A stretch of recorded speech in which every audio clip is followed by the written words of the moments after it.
le grand journal de New York, Sabrina Quagliosi. Le grand journal de New York, comme chaque week-end, on part à la rencontre de ces Français qui vivent et font l'actualité aux États-Unis. Il investit dans des startups via son fonds Sagax, c'est notamment l'un des tout premiers investisseurs de Lending Club.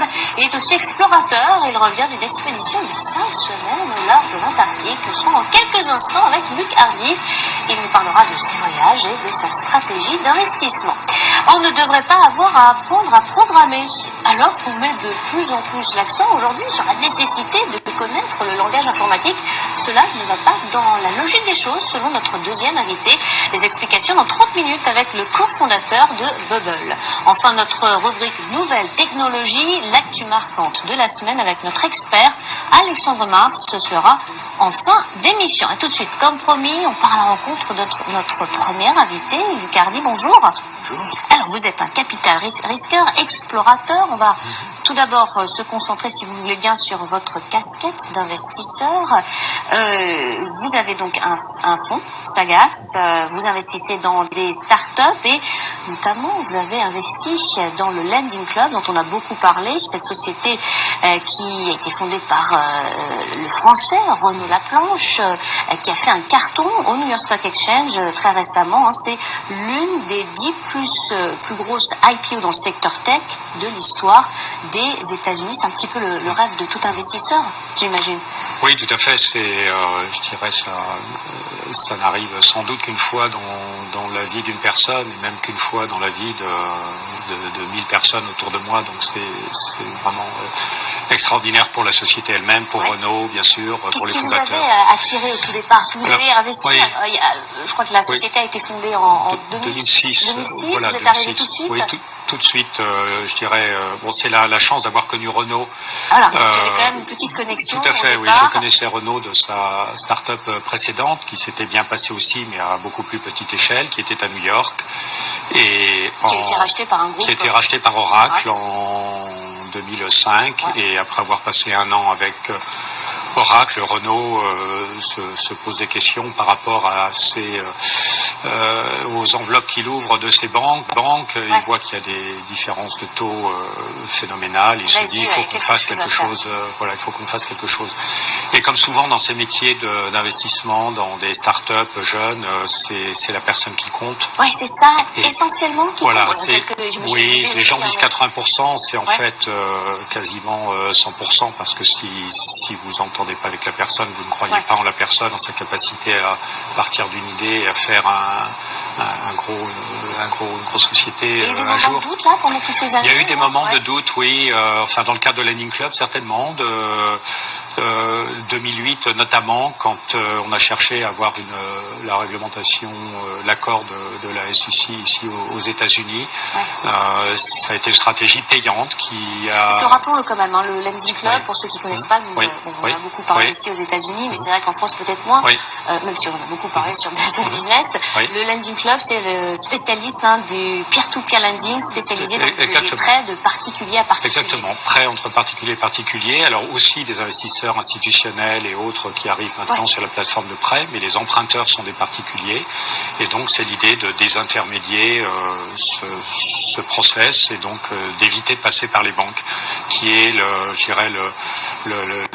prochaine grosse industrie qui est attaquée par ces jeunes startups.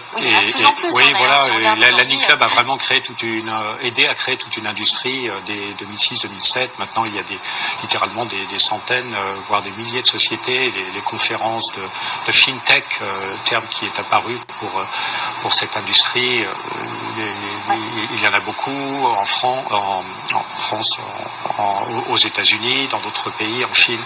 C'est vraiment devenu toute une industrie. Bon, c'était une belle aventure, vous avez bien terminé l'année, donc. Oui, c'est une bonne façon de fêter Noël en famille, avec des amis. C'est certain, mais c'est aussi le début d'une autre aventure pour la société. Puisque, la société cotée, rien ne s'arrête là. C'est d'ailleurs ce que les investisseurs qui ont investi dans l'IPO pensent, puisque les prix ont beaucoup monté. ces derniers jours, plus 50% à l'IPO. C'est donc qu'il croit que dans les années qui viennent, joli potentiel. Voilà, tous les ans, on devrait doubler de taille, ce qui est fantastique. Vous avez investi dans combien de sociétés aujourd'hui ? Aujourd'hui, à ce jour, moi ça fait 28 ans que je suis dans ce métier, donc à la fois d'investir et puis de conseiller des startups, notamment françaises, qui viennent s'installer aux États-Unis. Je dirais ça a été plus d'une centaine de sociétés dans lesquelles j'ai été actionnaire. Et à chaque fois, c'était des rencontres comme ça ou oui, qu'est-ce qui s'est passé ? Qu'est-ce que vous recherchez en Oui, fait, alors moi je recherche pas, contrairement à d'autres, je recherche pas un secteur particulier. En plus, ayant démarré depuis aussi longtemps, il n'y avait pas d'internet à l'époque, il n'y avait pas de web et toutes ces choses-là, bien sûr. Donc j'ai commencé dans la tech pure, la high tech pure, le laser, la robotique, les CD-ROM pendant la grande mode des CD-ROM des années 90. Donc voilà, j'ai suivi les vagues d'innovation, j'ai rencontré des entrepreneurs au fil d'autres rencontres avec d'autres entrepreneurs, des gens de cet écosystème, et donc assez généraliste en fait assez généraliste dans ce qui m'intéresse, mais toujours l'entrepreneur. Et dans le cas de Renault, c'était une évidence. Français aussi, Oui, alors c'est effectivement une connexion que j'ai toujours appréciée, développée depuis ces dans ces métiers.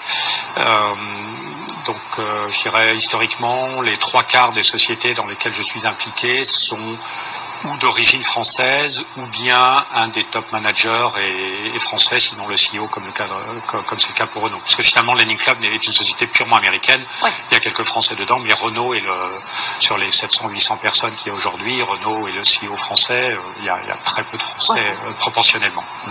Si on regarde les autres dons que vous avez aujourd'hui, dans lesquels vous êtes très actifs, il y a qui ? Alors d'autres sociétés aujourd'hui actifs ou au moins actionnaire heureux pour l'instant, Dashlane, qui est une société ici à New York, tout à fait, qui gère tout ce qui est mot de passe, voilà, et c'est très important, surtout en ce moment.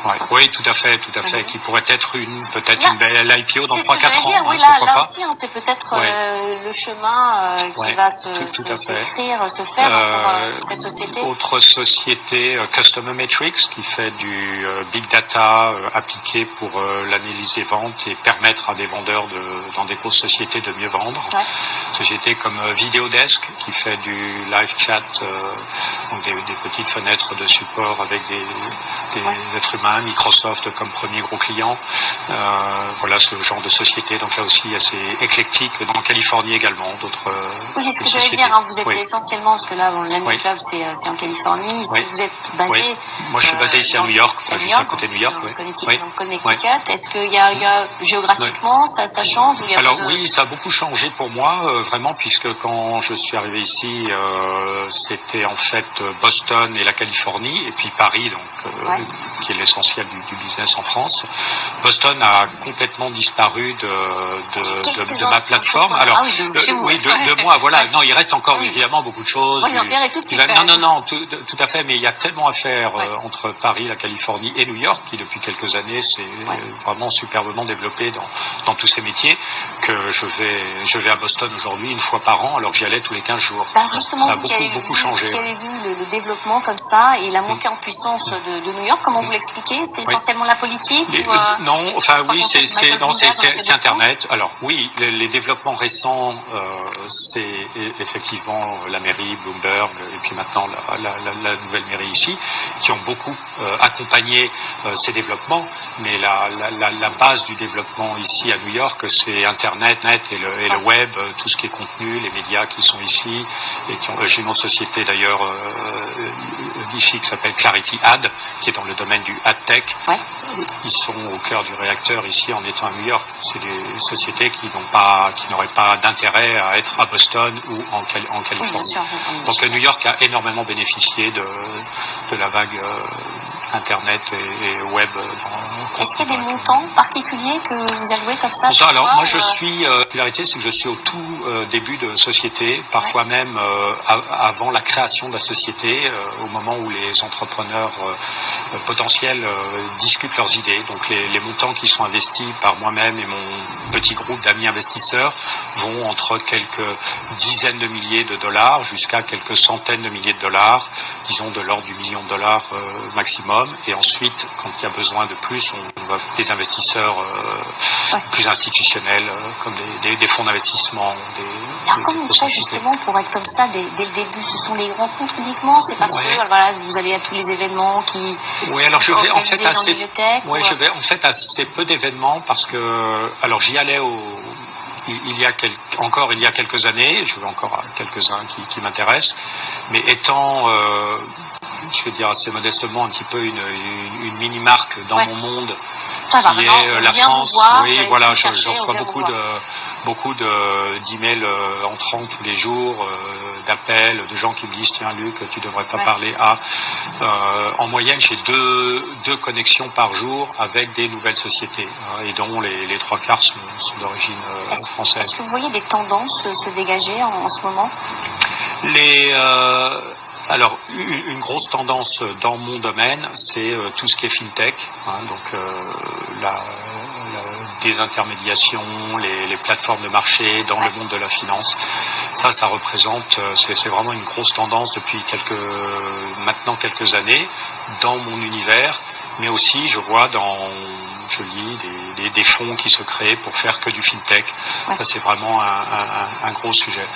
Alors quand on voit on a beaucoup parlé de cette année, on voit les valorisations exploser, on voit les groupes comme Uber, Airbnb, toutes ces sociétés-là. Est-ce que vous trouvez qu'aujourd'hui on est quand même sur une bulle, ou est-ce que ces valorisations sont justifiées? Vous en pensez quoi? Quel est votre Alors j'espère que nous ne sommes pas sur une bulle, au moins dans la tech et dans le fintech et l'Admin Club en particulier. Et en fait on peut justifier ces valorisations aujourd'hui. Est-ce qu'on peut dire aujourd'hui que l'Admin Club vaut 9 milliards, 7 ou 12, je ne sais pas et personne ne sait vraiment. Mais ce qui est certain, c'est qu'on peut très très bien justifier, vu la taille énorme des marchés financiers dans le cas de l'Admin Club, auquel l'Admin Club s'attaque, qu'une société comme l'Admin Club va croître de x2, voire x3 tous les ans, dans les 2-3 ans au moins qui viennent, voire plus. Donc quand on a ce genre de croissance, les revenus que la société a aujourd'hui, on peut justifier ces valorisations.